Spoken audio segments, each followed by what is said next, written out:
Welcome to Talking with the Experts. This is where we discuss great ideas to take your business to the next level. How do we know these ideas work?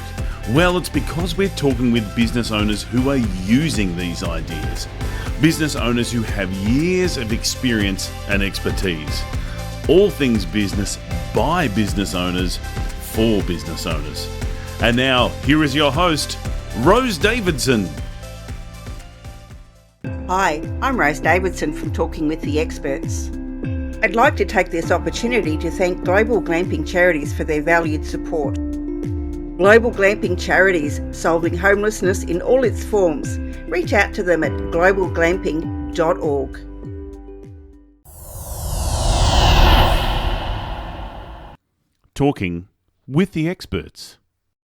In episode 476, Jessica Dornieden explains why podcasting has become one of the most effective marketing methods for business owners. So if you haven't been doing any content marketing and you have another way to get leads and sales and you haven't gone to the 7-figure and beyond mark, continue to do what you're doing already that is working for you, that's bringing in the money, and learn how to do that thing better before you start branching out. However, if you're doing content marketing or if you whatever you're doing right now, it's not working anyways. Like you're trying the cold outreach, you're trying the affiliates, you're trying the cold messaging or whatever, and it's not working for you, then potentially shifting to content marketing could be a good option. And that's where I think podcasting is super strong. But I just want to make it clear that there isn't a one right way to be doing anything in a business. So if you're saying, okay, you know what, I'm going to be team content. I love creating, I love writing, I love recording, I love doing live streams. I just love being out there and sharing what I know. Then I would say, yeah, podcasting is very heavily, it should be very heavily on your radar because of Talking with the Experts. Hello and welcome to Talking with the Experts. I'm your host, Rose Davidson from rosedavidson.com. Talking with the Experts is about business by business owners for business owners. You can find it on all good podcasting streaming platforms and on YouTube. And today my guest is Jessica Dornieden. And we're going to be discussing one of my favourite topics, podcasting and content marketing strategy.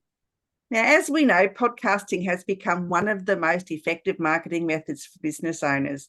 There are 45% of podcast listeners that have a household income of over $250,000 a year, and they are 68% more likely to have a postgraduate degree. And this means that podcasting is a fantastic way to reach an audience that has a significant purchasing power. Now, Jessica is the co-founder of Pristine Podcasts, a podcast production and marketing agency.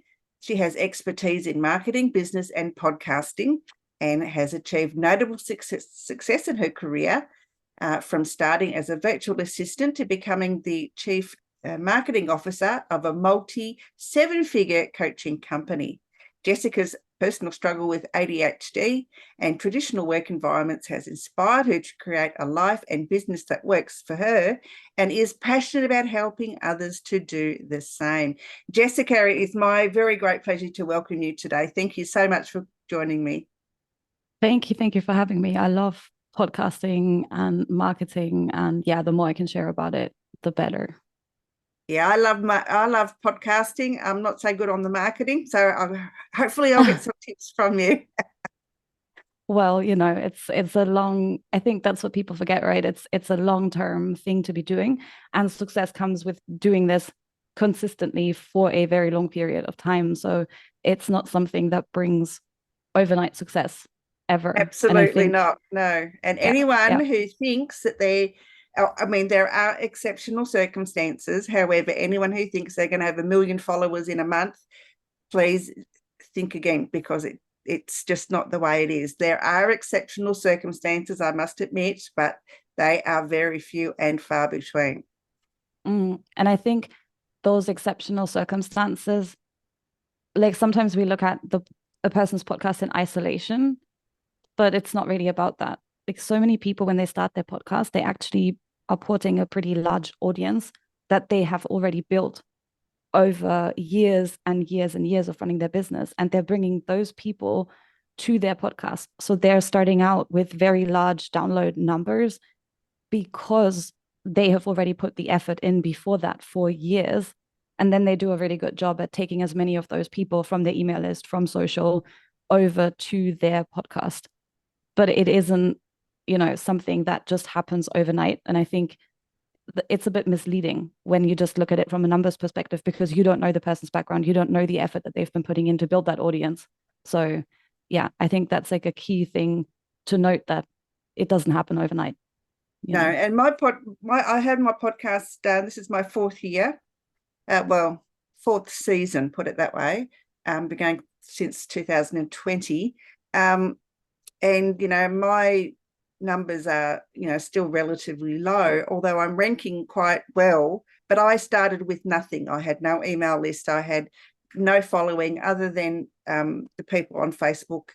And so, so you're right. Those ones that have the large following to start with have started with an email list, or they've had some sort of marketing things in the background in the first place. And yeah, I started with nothing. So I'm really proud of my efforts. And I think, the caliber of people that are now wanting to come on is due to the effort that I've put in. And yeah, I'm so proud. But yeah, it's not an easy journey. It's quite difficult, and especially if you start with nothing.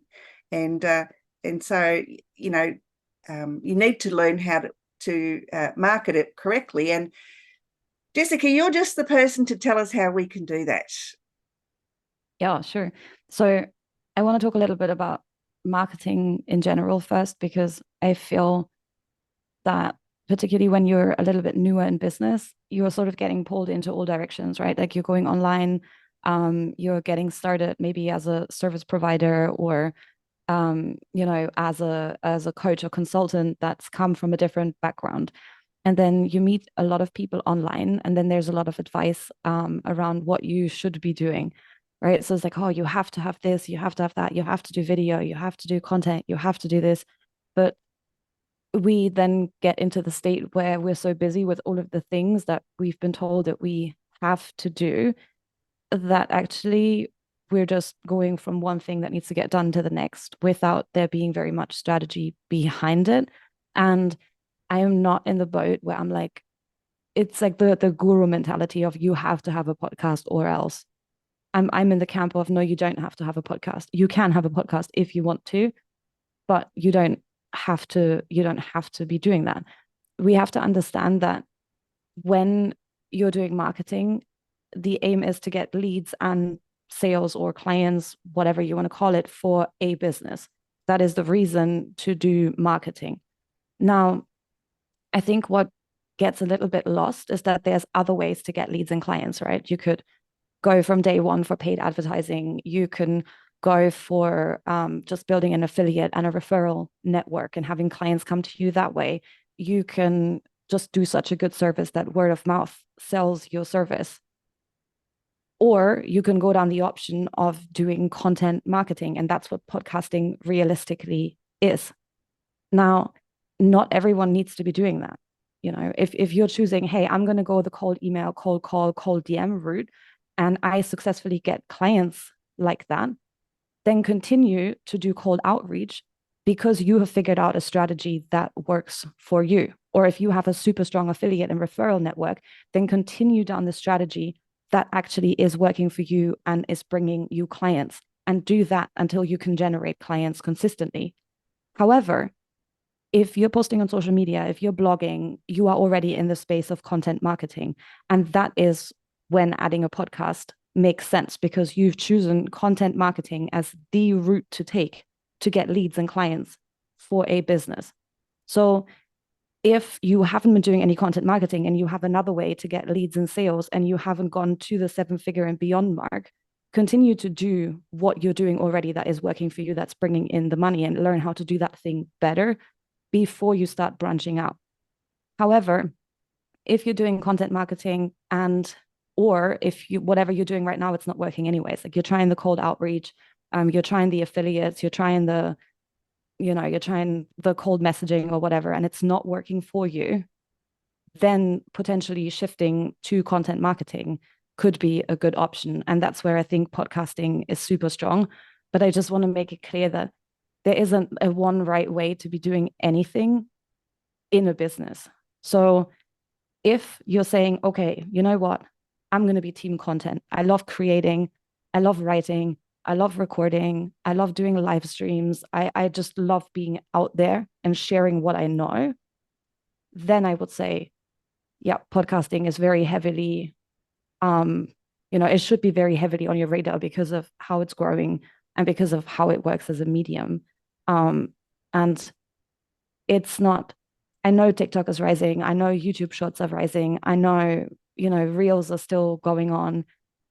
That is great content to have in a business, but it is not the same thing as doing a podcast or building a YouTube channel or writing super amazing blog content. This short form content that's being so strong right now, it's there to grab people's attention. But then where do you take them after that to get to know you better, to understand what you're about? Where are you going with that? And that is where your long form content comes in. And that is what podcasting falls into. It isn't your quick, hey, 5 tips to do this. And it isn't the method that you're going to use to get people's attention. And that's what we were saying earlier. That's why it takes so long to build up a lot of downloads on your podcast, because it isn't attention grabbing. It isn't all over the internet.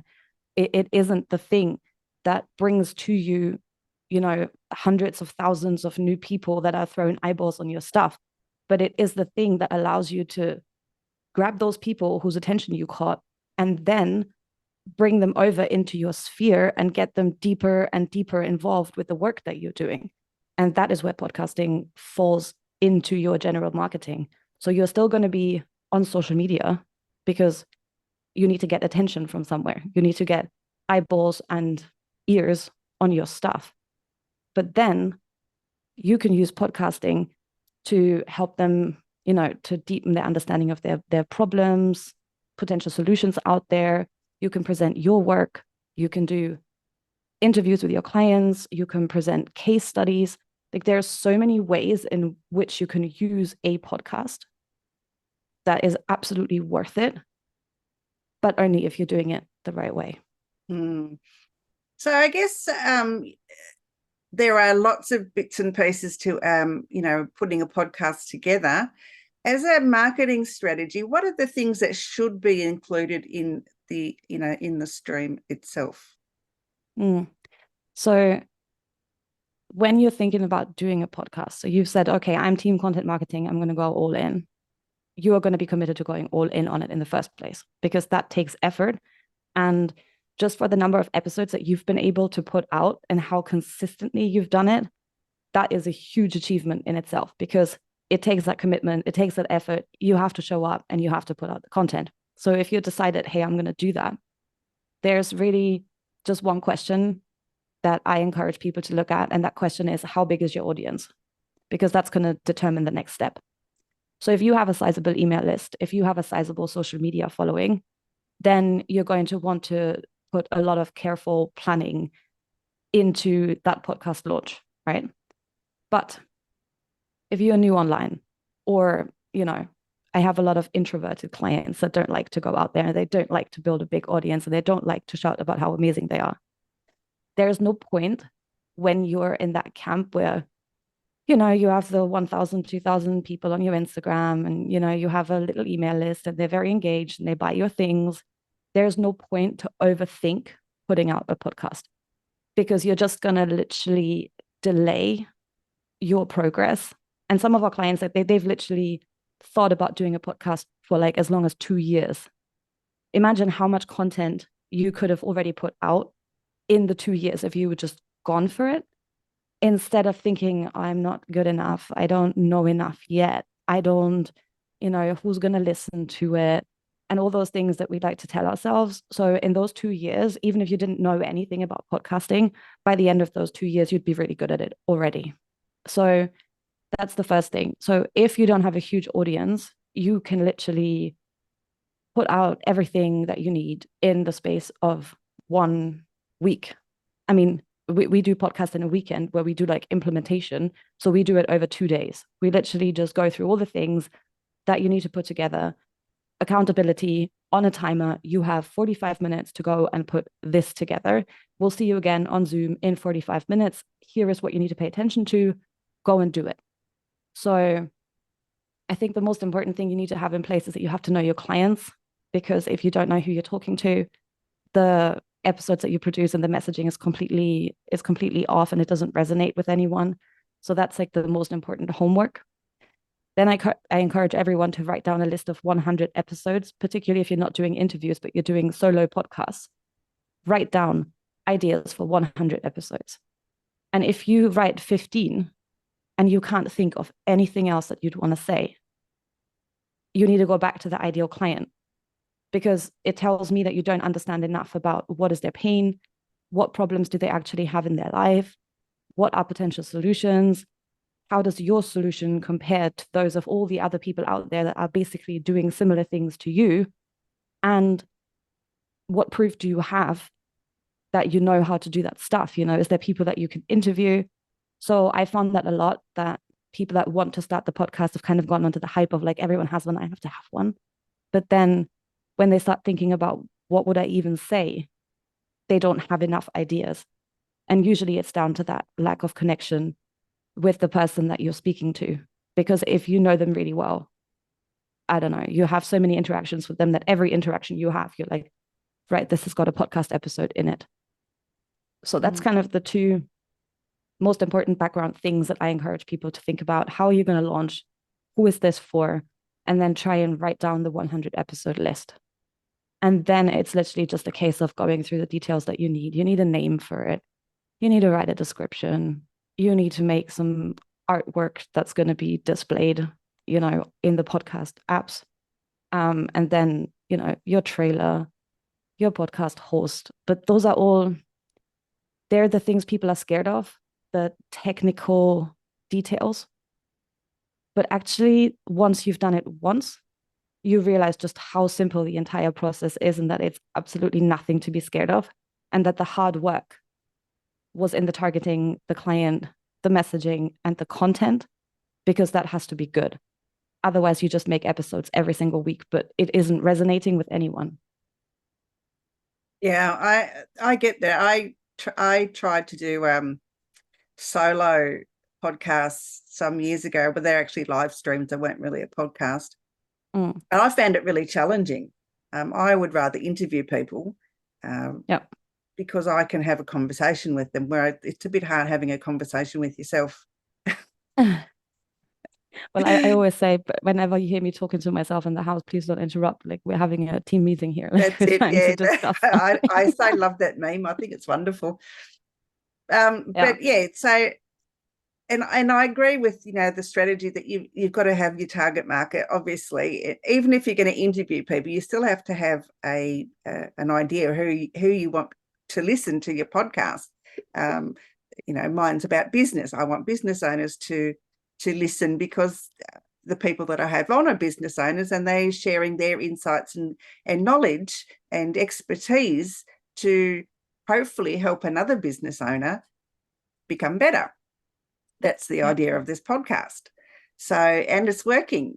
And, I'm getting heaps of people coming on now that I wouldn't have had in the beginning. But, and you're right, it's about consistency. You need to be consistent. You need to, if you say your episode's going to be out in 3 weeks, make sure that the guest has all of their information within that 3-week period.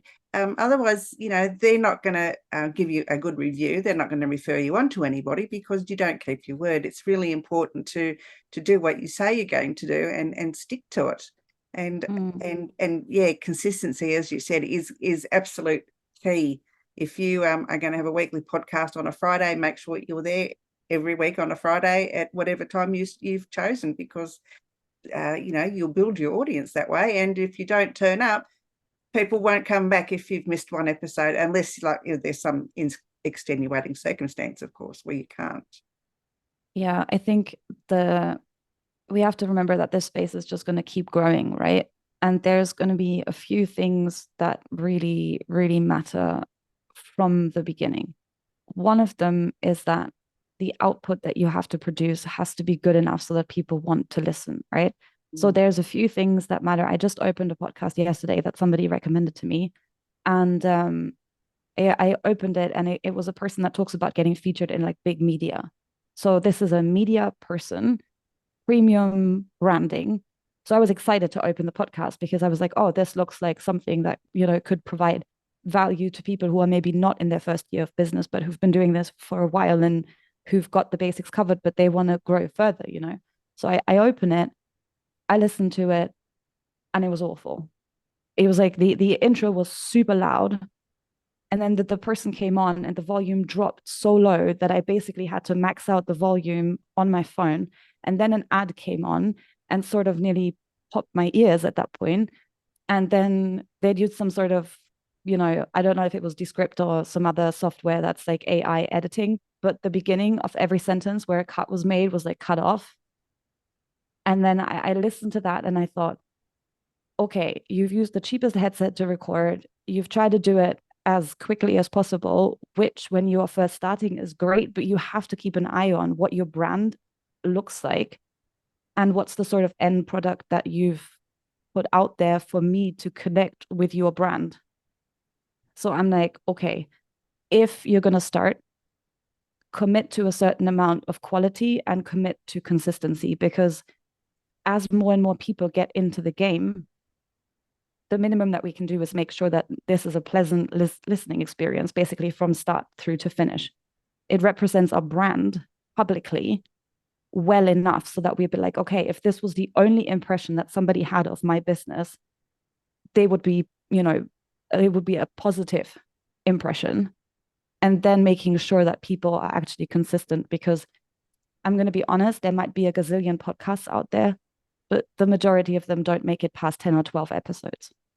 It's just what it is. Like if you check, I will search for a topic that I'm interested in, and then maybe I'll open 10 podcasts that come up that had an episode on that topic. And out of those, if one or two are still active, that would sort of be the landscape. Yeah, there's 3 million podcasts out in the world at the moment. And like 75% of them or something are basically dead.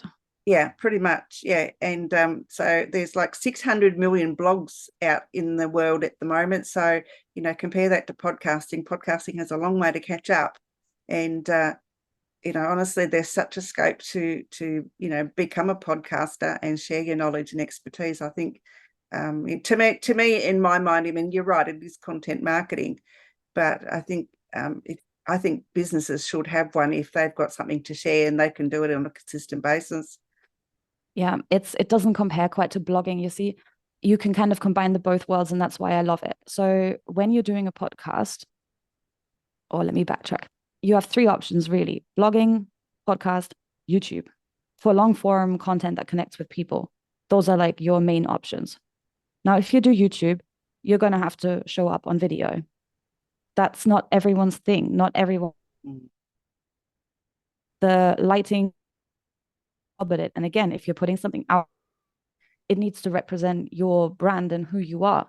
So it's a quality thing and a commitment thing, and not everyone wants to do it. I have days where, honestly, I don't want to show up on video.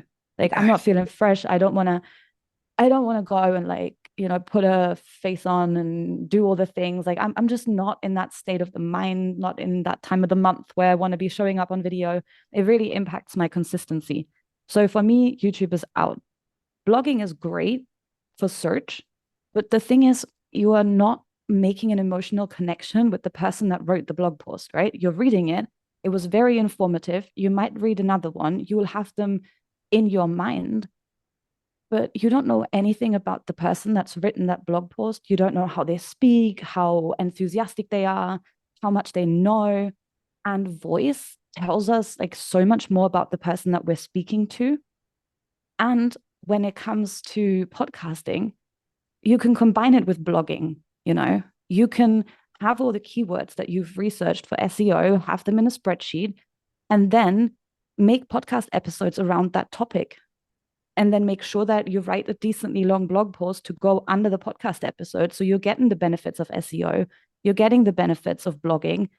But if someone wants to listen and not read an article, they can actually then connect with you as a person. And that is the thing. At the end of the day, like, we have information overload now.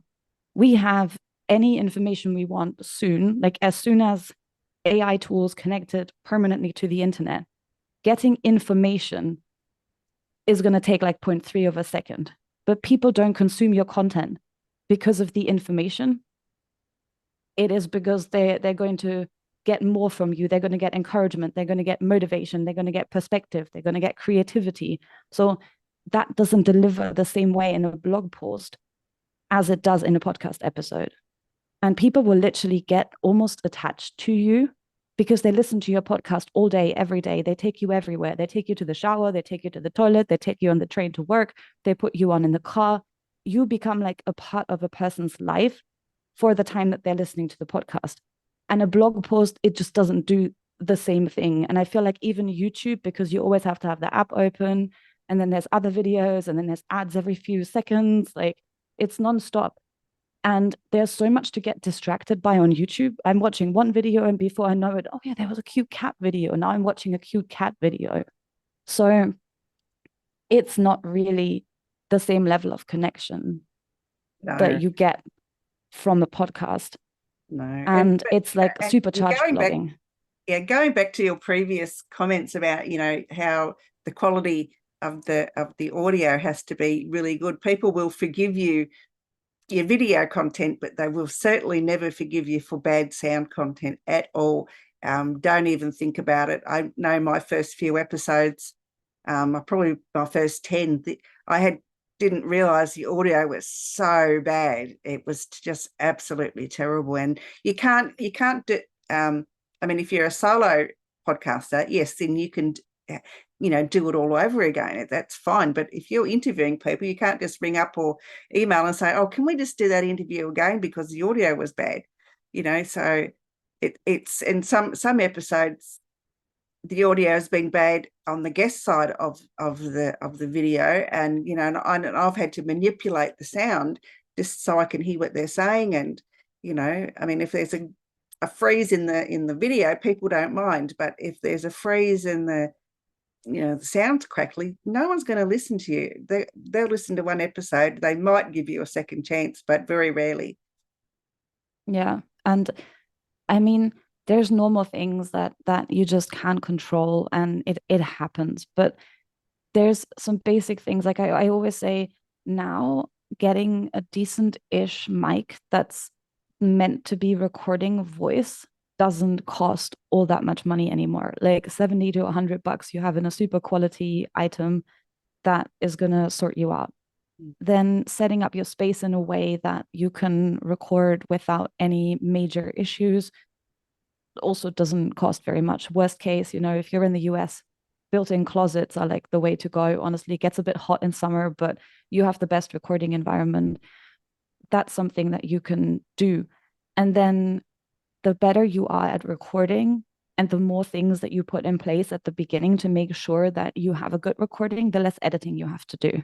So when you're not an interview podcast, you can write a script. You can practice how to read that.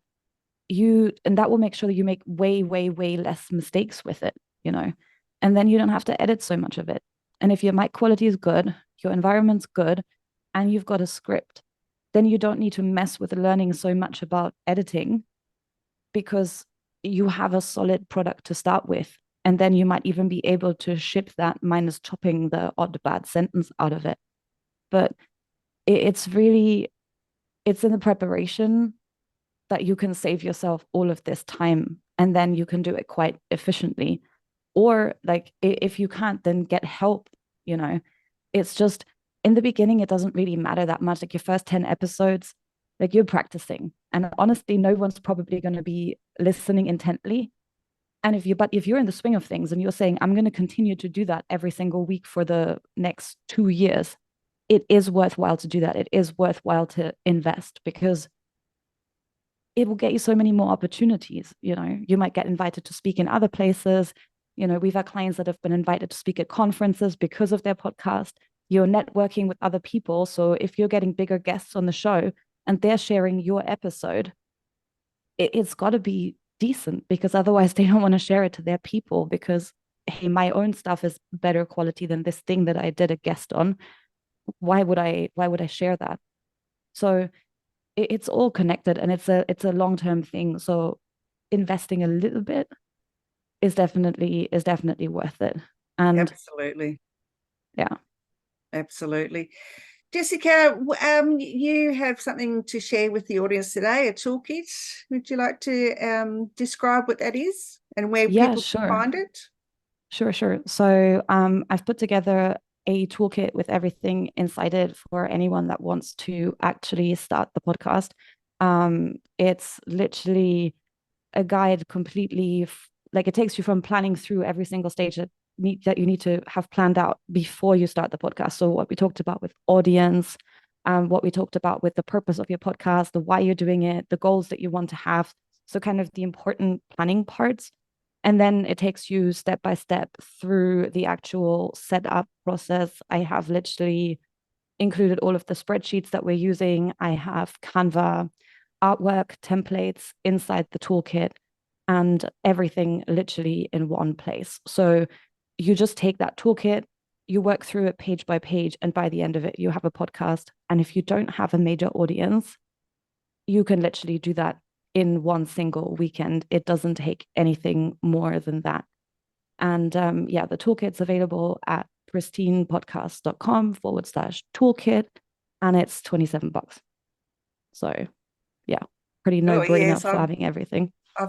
I'm putting together my program that it does that same thing. They can either do it online, or I can do it with them in a group environment, or I can actually do it a one-on-one, so I can actually teach them individually. So they're so fun. Yeah, I just have to do the videos, and then I'm done. But yeah, it's me. Like, I can do podcasting, but get me in front of a camera of my own, yuck. I think maybe with a little bit of prompts written down, you know, it might be a little bit easier, or get someone else to come and help you record and to just read the questions that you need to answer out to you. And then you feel like you're having a conversation with someone, as opposed to just being you sitting in front of the mic being like, right, where do I start? Or even do it live. Do it live with like 4 or 5 people once on Zoom calls, and then they'll be asking you questions, and then you answer them, and then you have it all recorded, and you just take that and put it into a course. And then it doesn't feel like it's just you trying to put something together. Plus, you know that it works for people because they're doing it live with you. So that's kind of a good way to be able to do it. Good idea. Yes, I'm more than just a pretty face, aren't you? I had to make that pretty, though. You should have seen me an hour and a half ago. I was like, I remembered we were doing a video podcast. I was like, okay, right. Got some work to do. Jessica, it's been an absolute pleasure to speak with you and to meet you. You are just so engaging. I loved every bit of the information that you shared today. Where can people find you if they want to work with you? Yeah, sure. You can always find us at pristinepodcast.com. I'm around on Facebook, so anyone that can figure out how to spell my name can find me on Facebook, because there isn't very many of me. And I'm always happy to connect with people over there. I'm on Instagram now and again at Pristine Podcast, but fallen a bit out of love with Instagram, but you can still find us, and I'll reply to messages and things like that. But yeah, not particularly vibing. Wonderful. If you were to give some words of encouragement or words of wisdom to anyone, what would they be? That would be, if nobody is listening to your first episodes, that's a really good thing, because you get to practice in peace with nobody watching and nobody judging you, and you can delete them afterwards if you don't like them in a year's time and you're embarrassed. You can replace them, you can re-record them. So just do it. Start. That's it. Yeah, just do it. That's what I reckon. I did mine, got mine up and going in 2 weeks. I just decided I was going to do it. Searched on Google. What did I have? I just had my laptop and nothing else. And I just, interviewed my first person, and away I went, and 480 episodes. I was going to say, later. here you are, 400 episodes. Like, that's a great point to get to, and you will beat out anyone else because you're consistent and because you're doing it for the long term. And that's why it's going to win in future, because you are not in it for a quick something, for a quick magical result.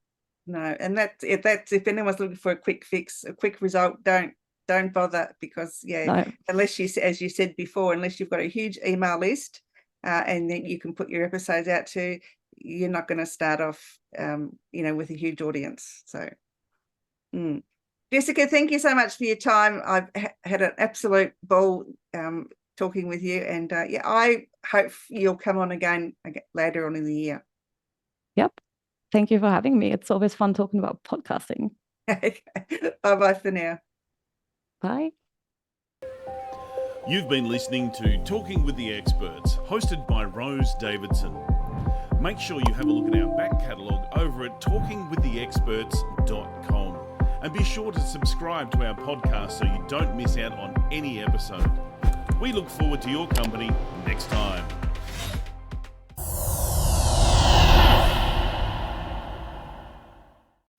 Talking with the Experts.